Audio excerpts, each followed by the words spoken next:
Bendiciones, amados hermanos.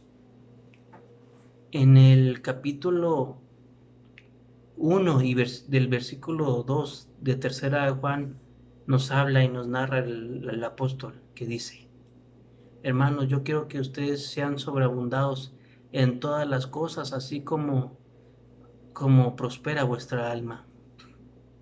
Hermanos, no es ningún misterio saber que Dios quiere que nosotros seamos enriquecidos en todas las cosas. El Señor Jesús lo dijo, ¿verdad? Dijo que el Señor sabe nuestras necesidades, que el Señor sabe que necesitamos ropa, comida y sustento, casas, ¿verdad? Todo lo que el ser humano necesita para poder vivir bien, Dios sabe que lo necesitamos. Y entonces fue cuando también dice pero no se desesperen por buscar esas cosas, porque vuestro Padre sabe que lo necesitan, sino más bien buscar el reino de Dios y su justicia, y todas las cosas serán añadidas. Hermanos, hoy en día nadie le gusta hablar del diezmo. Me he dado cuenta que hay muy pocas, ¿verdad?, predicaciones hoy en día que hablan sobre el diezmo, porque mucha gente le tiene miedo, mucha gente la aborrece, ¿verdad? Pero le hablas de prosperidad, de riquezas, de cómo hacerse millonario en 5 pasos, ya están pegando la oreja, pero les dices, tienes que dar el 10% de lo que ganas y parece que lo estás insultando. Hermanos, no seamos malagradecidos con Dios. Recordemos que Dios no escatimó ni a su propio Hijo para darlo por pago por nuestros pecados.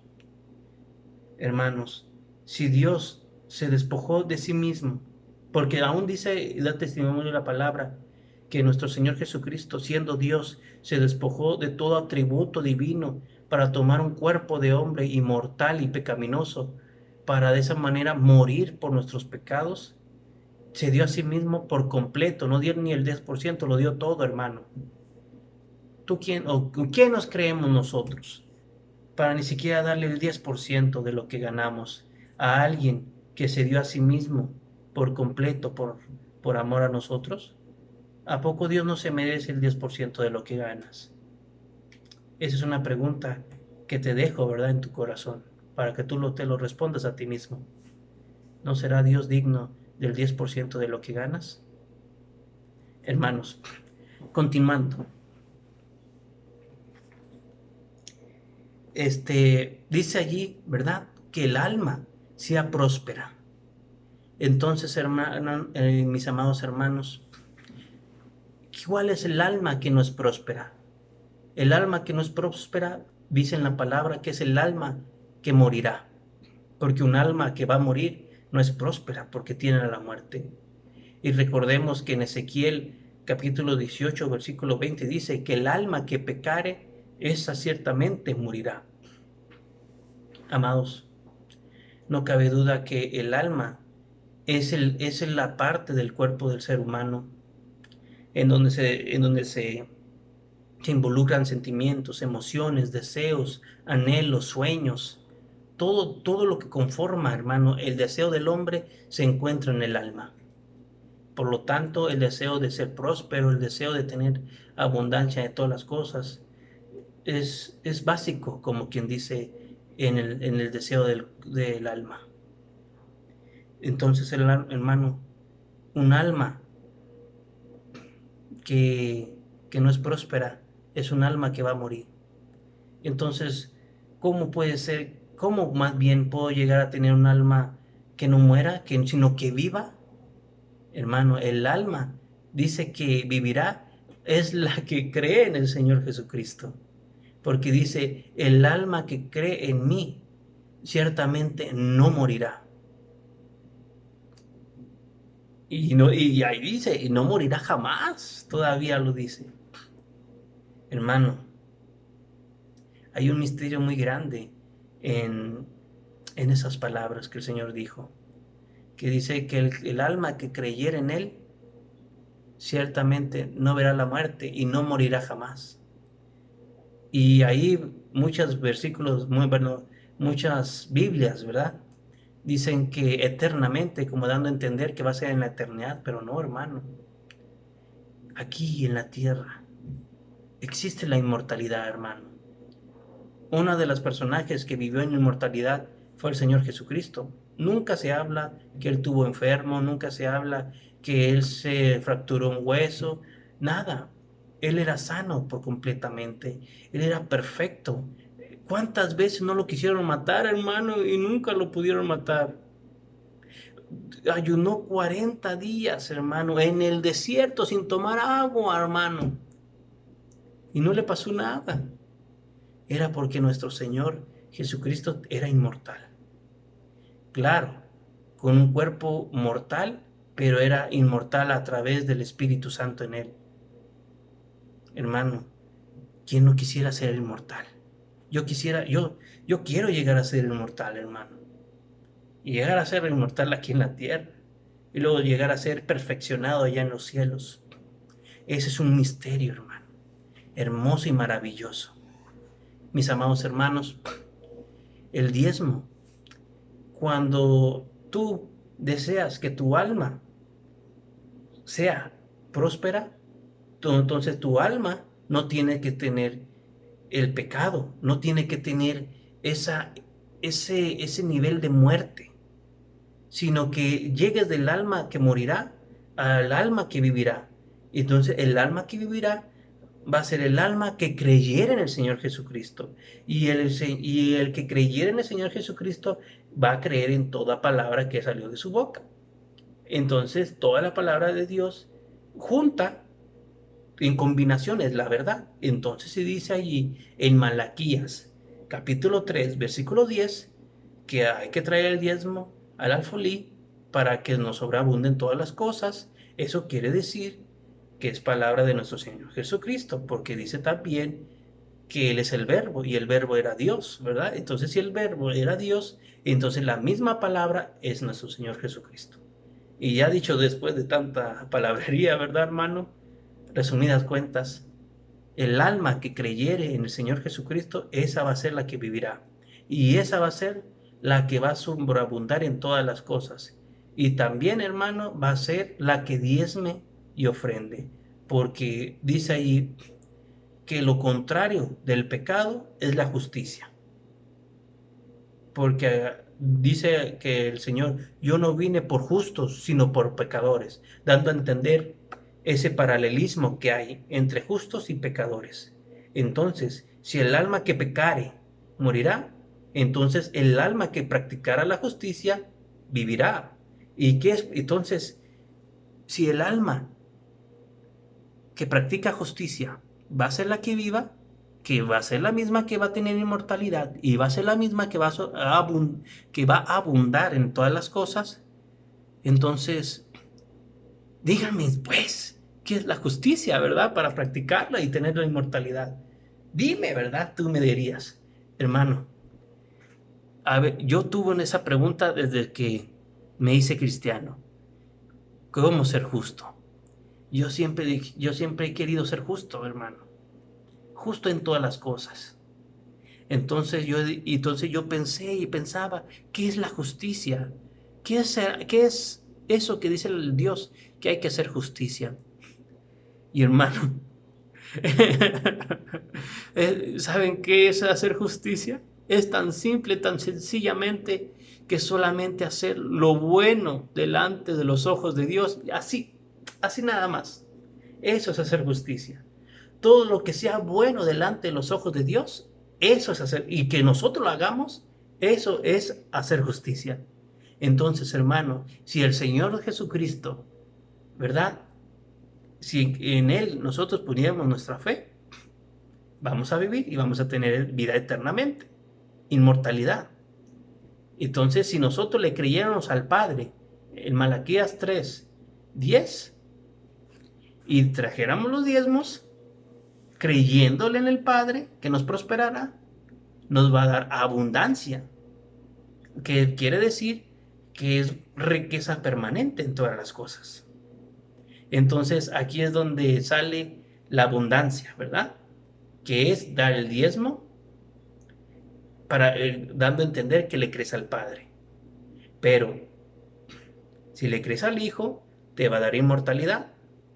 Entonces, si tú diezmas, vas a tener tanto abundancia como inmortalidad, que es la bendición que le dieron a Salomón, que pidió sabiduría, buscó lo primero, lo que es justo, y el Señor le dio tanto la riqueza como buena salud, inmortalidad y abundancia.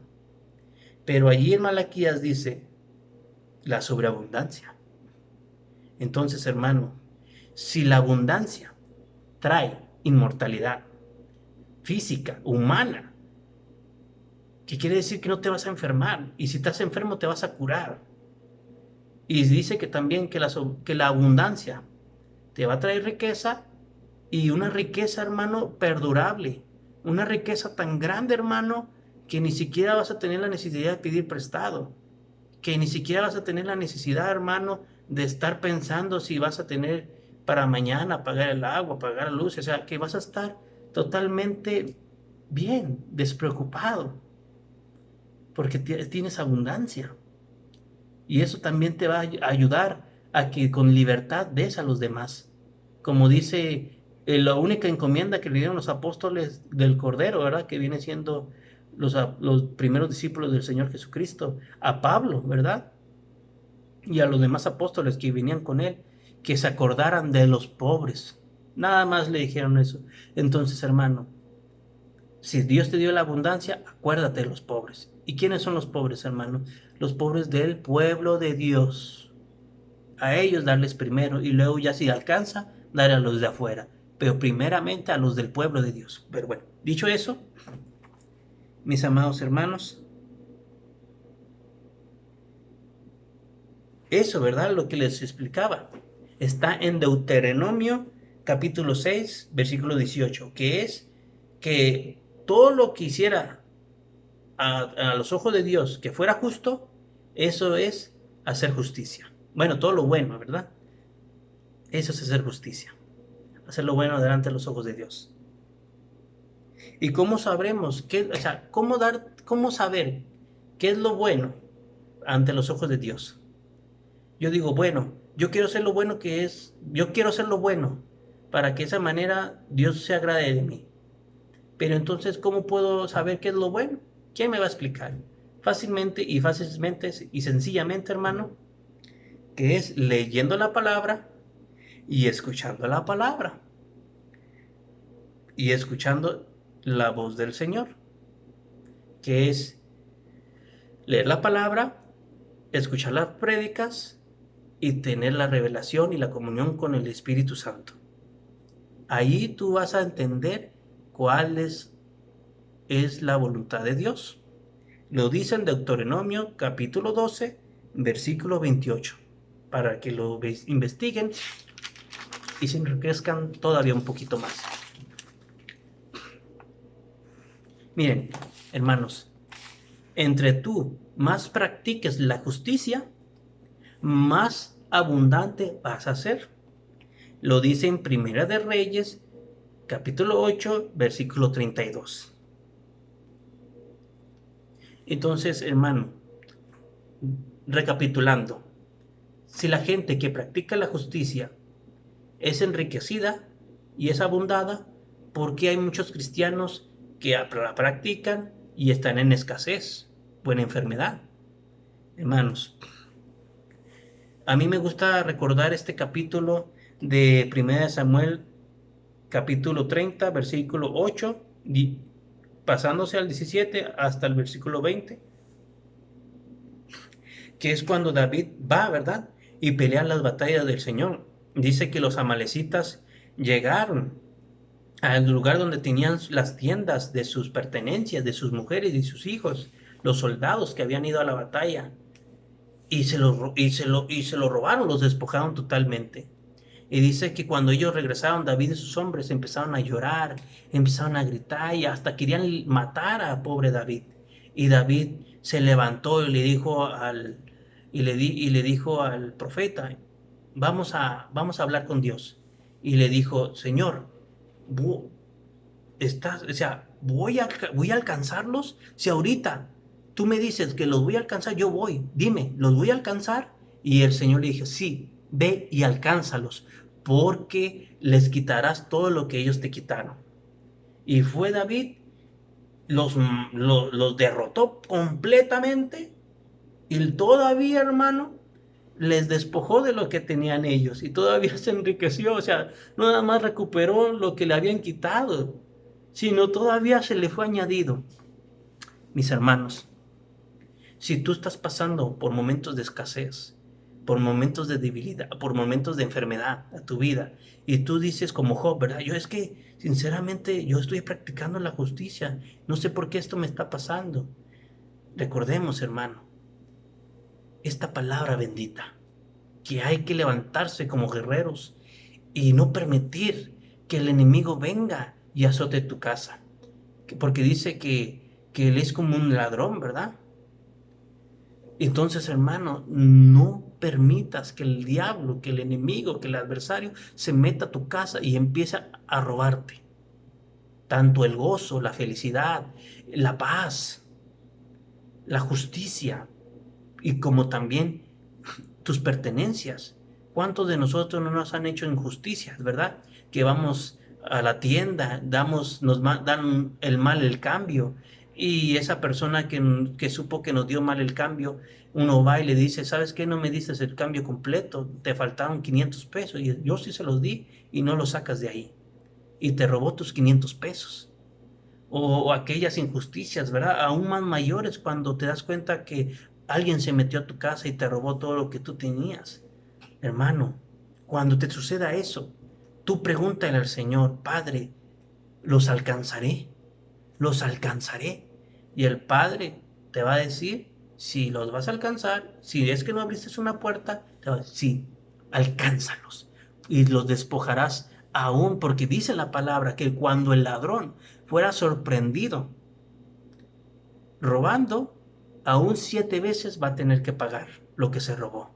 Entonces, hermano, si estás sufriendo una injusticia en este momento y te levantas como guerrero de Dios y le dices, Señor, los alcanzaré.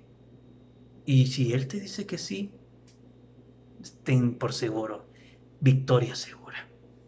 Imagínate, esto es simplemente, todo esto lo que te estoy diciendo, lo reciben aquellos que diezman. Todo esto, así de sencillo, así de simple. Hermanos, en conclusión,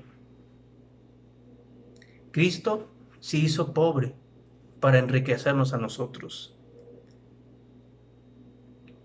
Segunda de Corintios 8, versículo 9. La vida no consiste nada más en la cantidad de bienes que tienes, sino en lo bueno que tú practicas, en la justicia de hacer lo bueno para los demás con esos bienes. Lucas 12, 15. Si el Padre de nuestro Señor Jesucristo ya nos dio a su Hijo, ¿por qué no nos va a dar con Él todas las cosas? Romanos 8, versículo 28 al 32. Hermanos,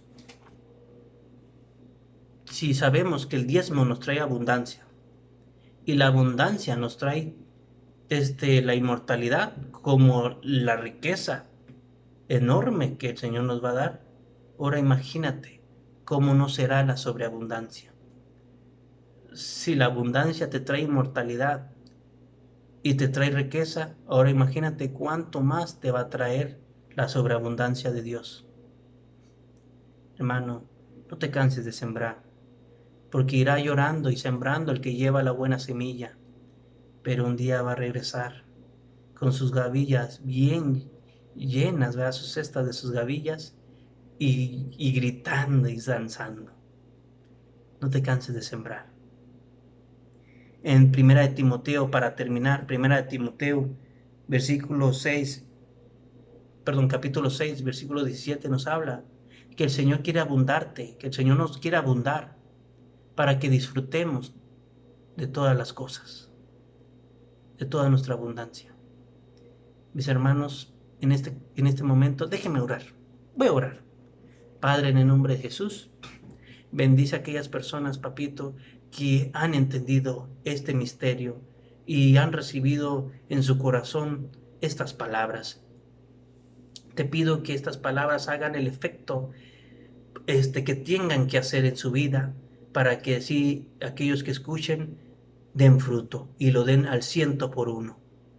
Papito lindo, te lo ruego, que aunque me haya confundido o haya dado muchas vueltas, que mi incapacidad de poder entablar este misterio no sea un impedimento para aquel que me escuchó entienda y reciba en su corazón la palabra que tú querías decir.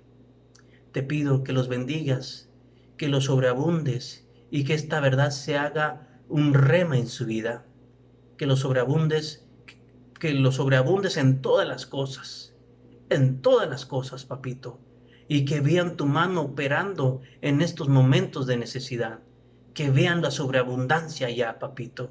Te lo ruego en el nombre de Jesús. Y aquellos, Padre, que no te conocen, que estén pasando por necesidad, que necesitan una ayuda divina tuya, te ruego que primeramente le concedas el arrepentimiento para que se arrepientan y se vuelvan de todos sus malos caminos, y que tú los sanes, que tú los cuides, que tú los ames, que tú pongas consuelo en sus vidas, para que de esa manera ellos te busquen con amor, con deseo, y no les sea impedimento despojarse de sí mismos, papito, para recibir estas tremendas bendiciones.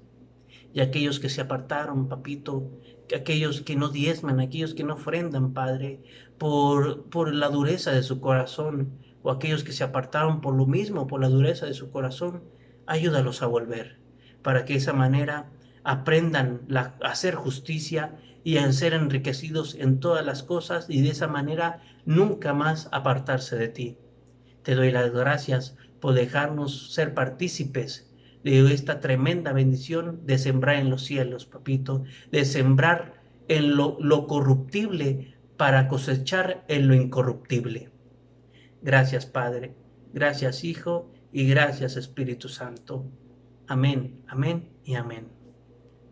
Bendiciones, mis amados hermanos.